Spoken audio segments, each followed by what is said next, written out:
कैसे हैं आप सभी? आई होप अच्छे होंगे, राइट। चलिए, मैं योगिता प्रजापति चैनल पर आप सभी का स्वागत करती हूँ और आज मैं आपके लिए लेके एक्सरसाइज 2.2 का क्वेश्चन नंबर फर्स्ट का 6 पार्ट, जो कि लास्ट सम है। आज ही हमारा फर्स्ट नंबर सम कंप्लीट हो जाएगा, राइट बच्चों। तो आइए स्टार्ट करते हैं। देखिए क्या कहना है इस क्वेश्चन में।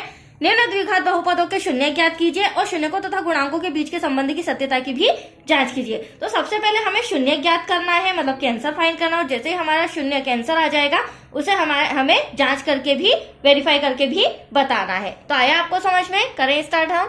देखिए सम आप देख रहे होंगे 3x² माइनस x माइनस का 4 हमें दे रखा है। तो इसमें हमें करना क्या होता है बच्चों, जो बीच वाली संख्या है ना उसका गुणनखंड करना, और गुणनखंड इस तरह से करना है कि ऐसी दो संख्या सोचिए जिसे मैं माइनस करूं तो 1 आ जाए। अब आप सोचोगे मैडम 1 का लिखा है, तो x के आगे कुछ भी नई संख्या दे रखते हैं तो x का गुणांक क्या कहलाता है? हमेशा 1 कहलाता है। अब यहाँ x² का गुणांक क्या दे रखा है? 3, बट मुझे इसका फैक्टर नहीं करना है, मुझे किसका फैक्टर करना है? इसका। तो उसके लिए हम क्या करेंगे, ऐसी दो संख्या सोचने में अगर आपको डिफिकल्ट लग रहा है तो इजी ट्रिक ये है, फर्स्ट देन लास्ट का मल्टीप्लाई करो तो कितना आ रहा है हमारा? 4 3 12। इसका हम फटाफट एलसीएम ले लेते हैं। एलसीएम लेने से हमारे पास वो दो संख्याएं इजीली आ जाएगी, राइट।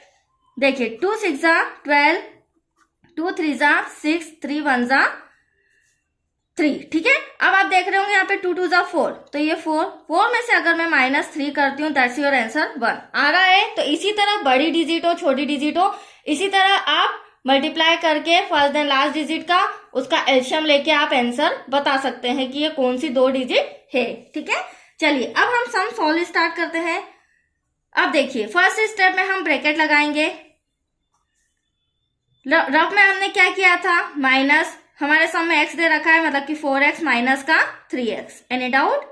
हाँ, रफ में अगर प्लस करेंगे तो प्लस का साइन हो जाएगा।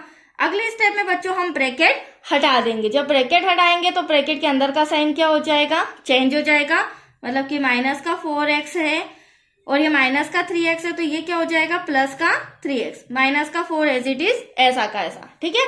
अगले स्टेप में हम देख सकते हैं यहाँ पे फर्स्ट टर्म आ रही है, ये रही हमारी फर्स्ट टर्म और ये रही हमारी सेकेंड टर्म। अब यहाँ से हम कॉमन लेंगे। देखिए कॉमन किस तरह से लेते हैं। आप देख सकते हैं यहाँ पर 3 और 4 है। वैसे तो छोटी संख्या कॉमन आती है, लेकिन अगर मैं 3 कॉमन लेती हूँ तो 3 के टेबल में 4 नहीं आता है, तो एटलीस्ट ना यहाँ 3 आएगा ना 4 आएगा। बट x आप दोनों तरफ देख रहे हैं तो x एक कॉमन ले लेती हूँ।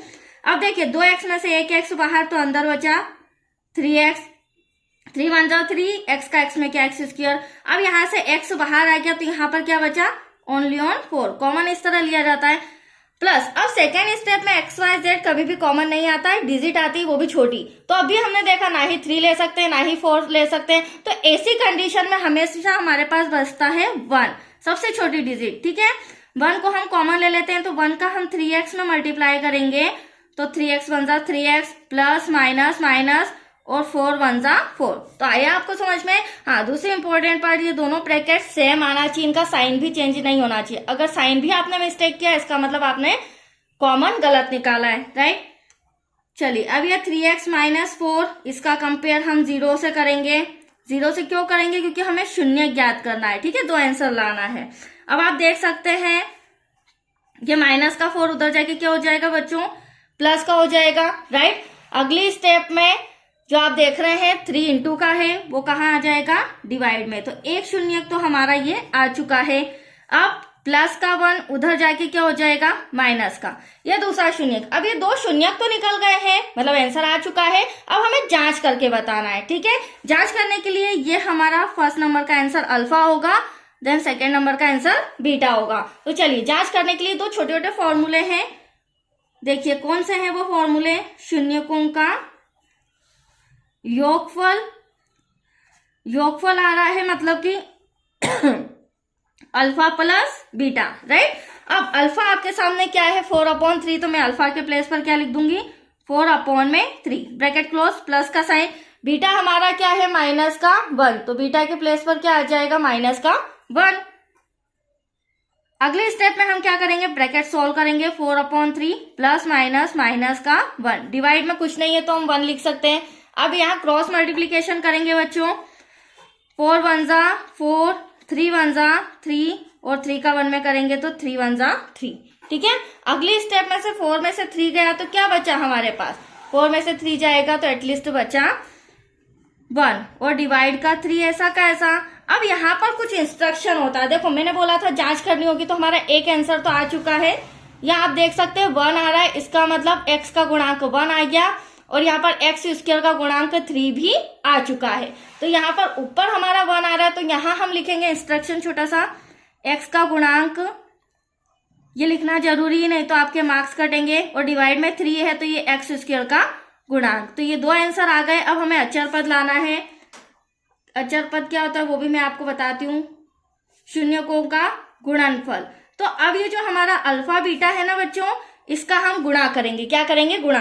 अल्फा हमारा आ रहा है 4/3, बीटा है हमारा -1। आप देख सकते हैं इन दोनों के बीच मल्टीप्लाई का साइन है, मल्टीप्लाई आमने सामने होता है 4 1 जा 4, बट प्लस माइनस माइनस और 3 ऐसा का ऐसा। अब यहाँ पर जो -4 है, आप देख लीजिए क्वेश्चन में हमने जांच की है, -4 आ रहा है मतलब कि ये हमारा अचर पद है, डिवाइड में 3 आ रहा है मतलब कि x स्क्वायर का गुणा।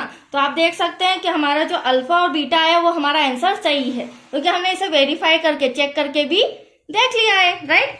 तो यह लिख देंगे हम अचर पद, और डिवाइड में लिख देंगे हम x स्क्वायर का गुणांक। That's your answer. यही हमें जांच करके बताना था।